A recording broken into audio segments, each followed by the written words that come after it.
வணக்கம் நண்பர்களே, நம்ம கொழுப்பு கரைக்கிற பயணத்தில் இன்னைக்கு நாள் 10 மார்னிங் போல எந்திரிச்சு இன்னைக்கு ஒரு வாக்கிங் போகலாம் அப்படின்ட்டு வாக்கிங் கிளம்பியாச்சு. காலையிலேயே ஒரு அண்ணன் ஒருத்தர் மீன் பிடிக்க வந்திருந்தாரு. அதை அப்படியே பார்த்துட்டே நம்ம வாக்கிங்கை கண்டினியூ பண்ண ஆரம்பிச்சாச்சு. அப்பதான் நம்ம நண்பர் ஒருத்தர் வந்திருந்தாரு. அவரோட போட்டோ ஒன்று போறேன், அதை மட்டும் நீங்க பார்த்துட்டு வாங்க.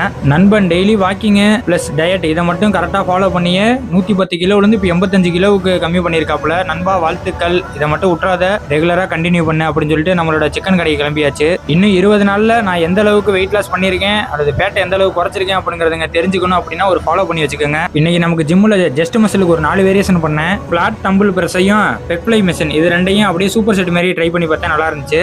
அடுத்து ட்ரைசெப்ஸ் மசிலுக்கு ஒரு 3 வேரியேஷன் ட்ரை பண்ணேன். ரோ புஷ்டவுனை வந்துட்டு ஒரு டிராப் செட் மாதிரி ட்ரை பண்ணேன், அது நல்லா இருந்துச்சு. அதோட ட்ரைசெப்ஸ் ஒர்க் அவுட்டையும் முடிச்சிட்டேன். நேற்று இவரோட ஏஜ் கேட்டிருந்தேன் எத்தனை அப்படின்னு. இவரோட ஏஜ் வந்து 30, ஆனால் பார்க்க 30 ஏஜ் மாரியே இவரோட இருக்கு. சொல்லுங்க, அவர் வந்து ஒரு கபடி பிளேயரு, அதனால தான் அவர் வந்து இந்த அளவுக்கு ஒரு ஃபிட்டாவே இருக்காரு. அதனால நீங்களே ஏதாச்சும் ஒரு ஃபிட்னஸ் ஆக்டிவிட்டிஸ்ல ஈடுபடுங்க. ஆப்ளிக் மசிலை லைட்டா ட்ரெயின் பண்ணிட்டு இன்னைக்கு நான் ஒர்க் அவுட்டை முடிச்சிட்டேன். இந்த வீடியோ பார்க்குற அனைவருக்கும் இனிய பொங்கல் நல்வாழ்த்துக்கள். நாளைக்கு வீடியோல சந்திப்போம். நன்றி.